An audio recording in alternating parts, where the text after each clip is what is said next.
अभी यहाँ पर उस जादूगरनी की आत्मा से बात करने की बहुत कोशिश करते हैं, लेकिन ये उसे कांटेक्ट नहीं कर पाते। इसीलिए तय करते हैं कि ये जादूगरनी के सामान को मेंशन में ढूंढेंगे, क्योंकि जब वो यहाँ पर आई होगी तो अपनी चीजों को, अपने सामान को भी लाई होगी, जिससे कि वो यहाँ की आत्माओं को भगा सके। ये उसके सामान को ढूंढना शुरू करते हैं। बेन को एक बॉक्स मिलता है जिसके ऊपर जादूगरनी का नाम लिखा होता है। वो उस बॉक्स को लेकर सबके सामने आ जाता है, और जब ये बॉक्स को खोलते हैं तो उसके अंदर एक जादूगरनी की बॉल होती है, साथ ही किताब भी। और अब जब ये बॉल को सामने रखते हैं तो इन्हें जादूगरनी का अक्स उस पर दिखाई देता है। दरअसल जादूगरनी इसके अंदर कैद है। वो इन्हें बताती है कि जब मैं यहाँ पर पहली बार आई थी तो इस मेंशन का जो मालिक था वो बहुत परेशान था, क्योंकि उसकी पत्नी की मृत्यु हो गई थी। वो उसकी आत्मा से बात करना चाहता था। मैंने बहुत कोशिश की, लेकिन हम उसकी पत्नी की आत्मा से कांटेक्ट नहीं कर पाए।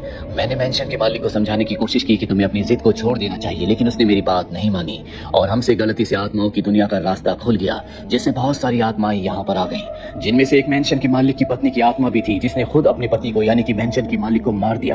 दरअसल वो उसकी पत्नी की आत्मा नहीं थी, बल्कि एक बहुत ही बुरी पावरफुल आत्मा थी जो उसकी पत्नी के रूप में हमारी दुनिया में आई थी। उस आत्मा ने बहुत सारे लोगों को मारकर उन सब की आत्माओं को अपना गुलाम बना लिया। उस आत्मा को वापस उसकी दुनिया में भेजना चाहती थी, लेकिन इससे पहले कि मैं ऐसा कर पाती, उसने मुझे मारकर मेरी आत्मा को इस क्रिस्टल बॉल के अंदर कैद कर दिया। दरअसल वो आत्मा एक आदमी की आत्मा है जो एक रिचुअल परफॉर्म कर रही है। उसे 1000 आत्माओं की जरूरत है, और एक बार उसके पास 1000 आत्माएं हो गई तो वो इस मेंशन से हमेशा के लिए आजाद हो जाएगी और बाहर की दुनिया में तबाही मचाएगी।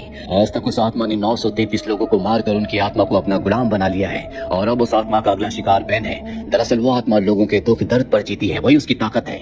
बेन अपनी पत्नी के लिए बहुत ज्यादा दुखी है, जिस चीज को वो बुरी आत्मा महसूस कर चुकी है। इसके बाद जादूगरनी की आत्मा यहाँ से चली जाती है, और अब ये आपस में डिस्कस करते हैं कि अब तक उस बुरी आत्मा ने 933 लोगों को मारा है, यानी कि अब भी इनके पास बहुत वक्त है। लेकिन वो बूढ़ा आदमी जिससे नक्शा लेकर भागे थे, वो सबको बताता है कि मेरे पास इस मेंशन का पूरा डेटा है। मेरे मुताबिक अब तक वो बुरी आत्मा 999 लोगों को मार चुकी है। जादूगरनी ने जो नंबर हमें बताया है वो उसके मरने तक का नंबर था, जिसका मतलब ये है कि उस बुरी आत्मा को मात्र एक और इंसान को मरना है।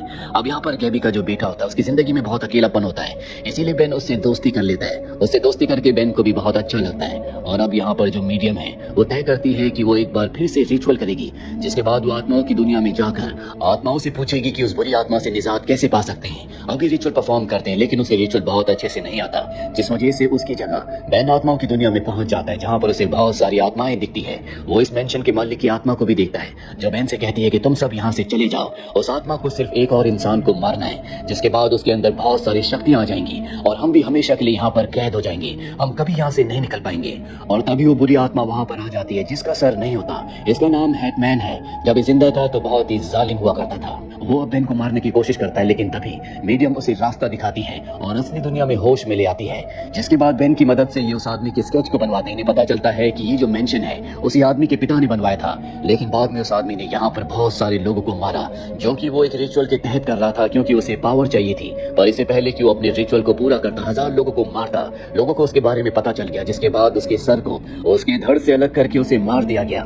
मीडियम सबको बताती है कि अगर हमें उस बुरी आत्मा से मुक्ति चाहिए तो हमें उस बुरी आत्मा से जुड़ी हुई किसी चीज को लाना होगा, जो कि यहाँ से पास ही के एक दूसरे बहुत बड़े मेंशन में है। लेकिन ये मेंशन से बाहर नहीं निकल सकते, क्योंकि उस बुरी आत्मा ने पूरे मेंशन को सील कर दिया है। लेकिन एक आत्मा की मदद से किसी तरह से बेन, फादर और गैबी का जो बेटा होता है उस आत्मा के साथ यहाँ से निकलकर दूसरे मेंशन तक पहुंच जाते हैं, जहाँ पर इनके साथ जो आत्मा होती है इन्हें बताती है कि हेड बॉक्स की बुरी आत्मा उस आखिरी इंसान को तब तक नहीं मारेगी जब तक वो खुद अपनी आत्मा उसे दान न दे दे।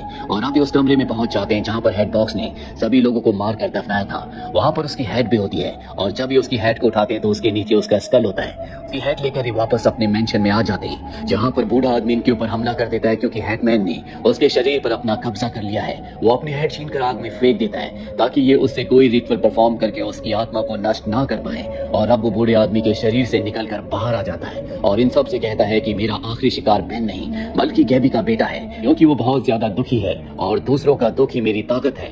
दरअसल गैबी ने अपने बेटे को नहीं बताया था कि उसके पिता की मृत्यु हो चुकी है, और उसे इस बात का पता चल गया, जिस वजह से वो बहुत दुखी है। और हेटमैन की आत्मा उसे अब मैनिपुलेट कर रही है ताकि वो उसे अपने हवाले कर दे। बेन अब उस तरफ जाता है जहाँ पर गैबी का बेटा होता है। यहाँ पर हेटमैन की आत्मा उसे अपने वश में करना चाहती है, पर बेन उसे समझाता है कि तुम्हें अपने पिता की मृत्यु से बहुत ज्यादा दुखी नहीं होना चाहिए। तुम्हारी मॉम को बस तुम्हारा ही सहारा है, तुम्हें उनके लिए जीना होगा, आगे बढ़ना होगा, इस दुख से बाहर निकलना होगा।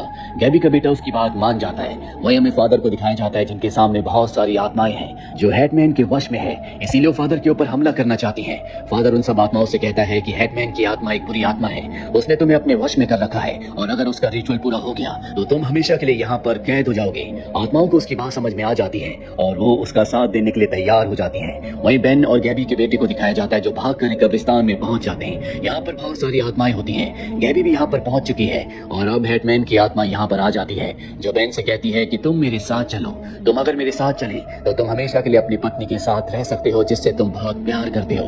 दरअसल वो बेन के दिमाग से खेल रहा होता है, बेन भी उसकी बातों में आ जाता है। अब यहाँ पर और भी बहुत सारी आत्माएं आ जाती हैं जिनमें उस जादूगरनी की आत्मा भी होती है जो क्रिस्टल बॉल के अंदर है। वो जादूगरनी मीडियम से कहती है कि तुम रिचुअल परफॉर्म करना शुरू करो, यही सही वक्त है जब हम हेटमैन की आत्मा को हमेशा के लिए हेल में भेज सकते हैं। और अब वो रिचुअल परफॉर्म करना शुरू करती है जिससे हेल का दरवाजा खुल जाता है। लेकिन अब भी हेटमैन बेन को मैनिपुलेट करने की कोशिश कर रहा होता है और अगर बेन उसके साथ चलने के लिए तैयार हो गया तो कोई उसे इस दुनिया से नहीं भेज सकता, वो बहुत ताकतवर हो जाएगा। लेकिन आखिरी वक्त में बेन अपने दुख पर काबू पा लेता है। वो समझ जाता है कि ये गलत है, इसीलिए वो उसे पैर मारकर हेल के गेट के अंदर भेज देता है जिससे हेटमैन की आत्मा हेल में चली जाती है, जिसके साथ यहाँ पर सब की सब आत्माएं मुक्त हो जाती हैं और वो अपनी दुनिया में लौट जाती हैं। लेकिन यहाँ पर अब भी कुछ ऐसी आत्माएं हैं जो तय करती हैं कि वो गैबी और उसके बेटे के साथ मेंशन में ही खुशी खुशी रहेंगी और कभी किसी को कोई तकलीफ नहीं